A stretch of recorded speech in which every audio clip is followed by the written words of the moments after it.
My name is Mandy. I'm a homemaker. I had some trouble recently. There was a car always parked in our front yard. Our home doesn't look empty, so this person couldn't have mistaken it as vacant, right? I mean, it's very rude to just park your car in someone's front yard. I didn't want to get into an unnecessary argument with a crazy person, but I decided to wait till the owner of the car came back. That afternoon, the person who returned to the car was Cindy, who had just moved into our neighborhood. I'm so tired. Cindy? Hi, Mandy. Thanks for letting me use your front yard. Hang on. I didn't say anything about letting you use our front yard. Don't be so formal. We're neighbors, right? Well, I'm off now. See ya. She just drove back to her home. I didn't know what just happened, but I decided to clarify the situation on a message app. Hi, why did you park your car in our front yard today? Sorry about that. My job is delivering things to different homes, but there aren't a lot of places I can park my car around there. So that's why I parked my car in your front yard. Oh, I see, but please don't do that again. Huh? Why not? I need to park my car somewhere. My husband drives to work. If you park your car in that small space, he can't park his car. Besides, if you are delivering stuff, surely you're allowed to pull up on the side of the road. It's not as if you're going to park your car for hours. That particular area only has small roads. People around there don't like it. Can you not let me park my car in your yard just while I'm working? Let me think. I need to speak to my husband first. Sure, thanks. I'm counting on you. I spoke to my husband about my exchange with Cindy after he got home. Can you say no to that woman? She's saying it's only while she's working. Well, if she had any manners, she would have asked us first, right? Think about it. Even though she claimed to have been working, she left her car without saying a word. There's definitely something wrong with her. You could be right. Perhaps I shouldn't get involved with someone like her. After speaking to John, I sent a message saying no to her request. Hi, Cindy. Hello, Mandy. So, are you gonna let me use your front yard? I'm sorry, but my husband didn't like the idea, so I'm afraid we can't let you use our front yard anymore. Huh? What are you talking about?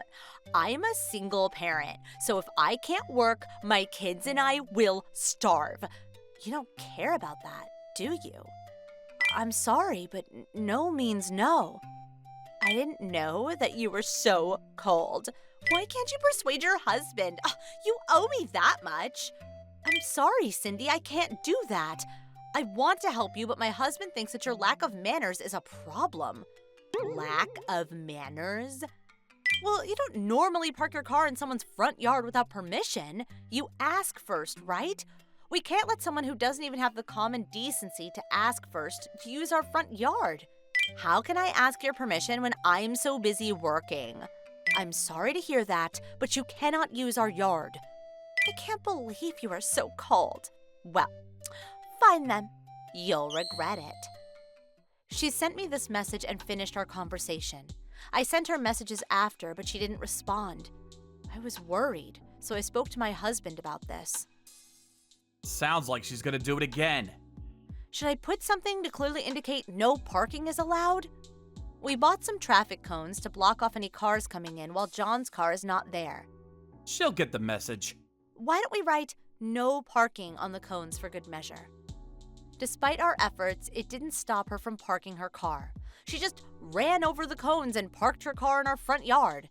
Surprised, I said to Cindy, Cindy, I told you not to park your car in our front yard! What the heck? I'm parking it because I need to work. It doesn't cost you any money. What's the problem? My husband needs the space. I told you I will move the car before he gets back. She just yelled at me like this and left with some packages she was delivering. What should I do? I looked at the cones she crushed. I couldn't move her car and I couldn't call the police as I thought it would cause huge trouble and she might lose her job. So I messaged my husband and told him what happened. Can I talk to you for a sec? Sure, it's my lunch break. Cindy left her car in our front yard again. Did you say no to her properly? I did, but she ignores my messages, and she ran over the cones and parked her car anyways. Did you call the police? I don't want this to be blown out of proportion. I know how you feel, Mandy, but if we don't handle this carefully now, it will get out of hand, you know. I know, but... Okay, I have an idea. John then stopped messaging me. That day, he came back with large boxes. What are these? I bought a security camera on my way home, for emergencies. Cindy would just ignore it and park her car, you know? That's why we need the camera, to have it on record. Also, can you find out what company she works for? Why? Well, because one of their employees is parking their car in our front yard without our permission. Telling them that is not too much, is it? Good idea. I'll ask Cindy about the company then. So I asked Cindy nicely about the company she works for. Cindy, can I talk to you for a sec? What is it? If it's about your front yard, I have nothing to talk about. I will park my car there again. Not about that. Who did you say you work for again? Why do you want to know? Well, if you want to park your car in our yard, I want to know about your company. The car you drive, that's a company car, right? So if anything happened, I need to know who owns the car and stuff. I might need to contact your office, you see? Oh, if that's what you're worried about, sure. Oh, you're finally seeing sense. I managed to get the contact information of the company. Now her boss can tell her to stop parking in our yard. I think you are too optimistic, Mandy. She won't stop parking her car just because her boss tells her not to. She's not that kind of person. Huh? What do you mean? I bought this camera, didn't I? Don't make it a bigger problem than it already is. But I too was angry about Cindy's behavior, so I decided to go along with John's plan. Cindy kept parking her car in our front yard, and eventually she did something beyond our comprehension. Can we talk now? John, I don't know what to do. Whose car is that? I think it's Cindy's, probably her own car? So, not only her work car, but she's parking her own car as well now. Things are going our way now. But you can't park your car now. That's fine. I'll park it on the road. Cindy started to park not only her company car, but her own car in our front yard, using it like her own personal car park. John was forced to park his car on the road when he came back home.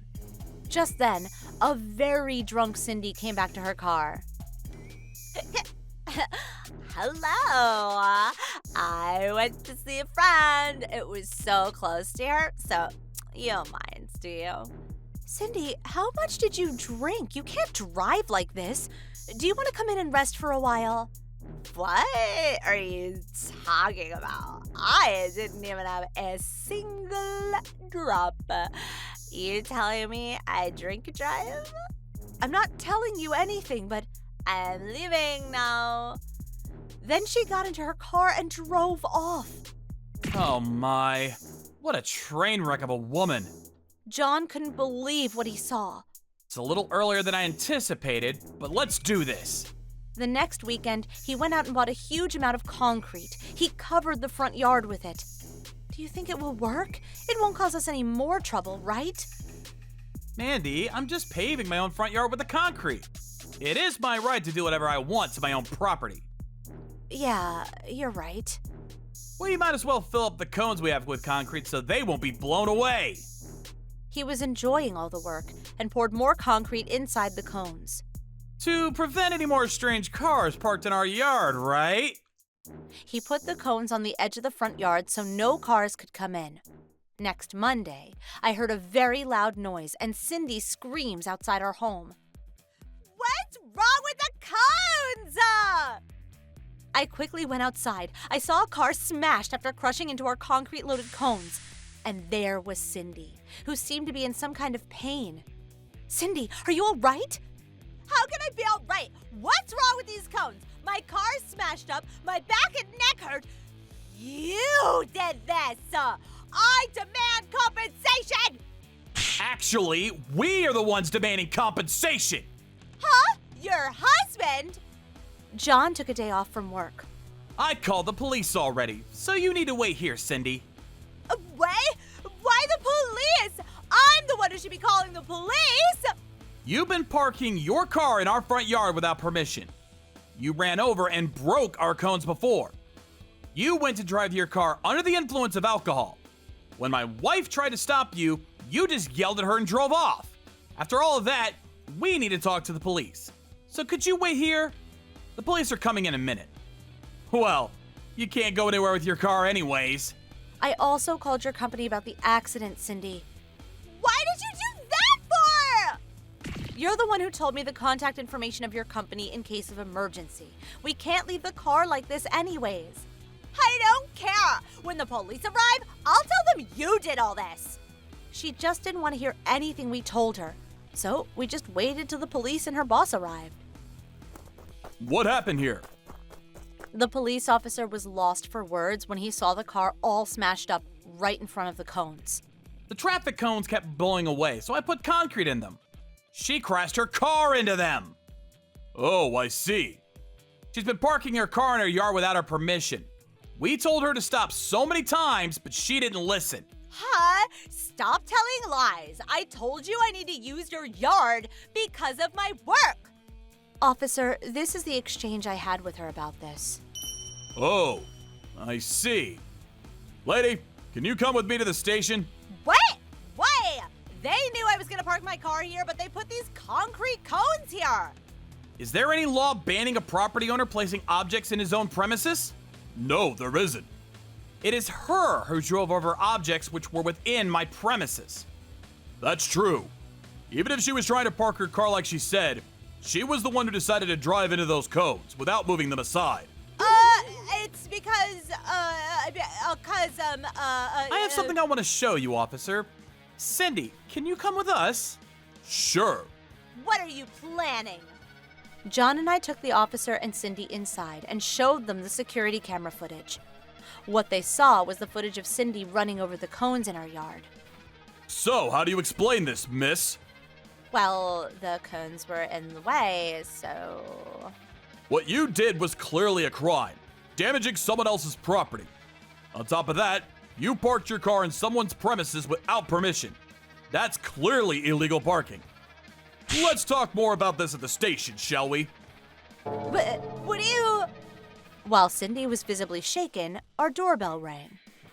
We're so sorry for all the trouble. I went to the door and spoke to Cindy's boss. We warned her so many times, but she just didn't listen. I explained to her boss the situation and showed him my exchange with her on the message app. Oh gosh, I need to talk to her. We're very sorry for all the inconvenience caused. Cindy was taken by her boss, who was really giving her a telling off. That night, I received messages from Cindy. Hey, you got me fired! What are you talking about? My boss fired me, saying that I illegally parked and smashed up the company car. He told me I was fired. I didn't do that to you. You did that to yourself.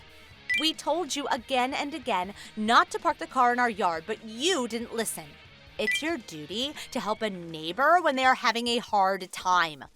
Parking your car in our front yard without permission, running over the cones which were clearly trying to stop you parking, are those the actions of a good neighbor? You knew I would just drive over the cones and you deliberately put concrete in them. My husband put concrete in them so they wouldn't be blown away.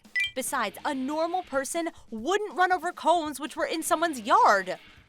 It's because they were in the way, so I just moved them using my car.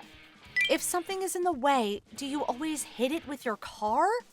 I don't, but... I spoke to my husband. The money we paid for all the cones you broke, we want you to pay for them. About your illegal parking, we spoke to the police. They said it's not a serious crime, but they assured us they will keep an eye on you to make sure you don't start doing it again.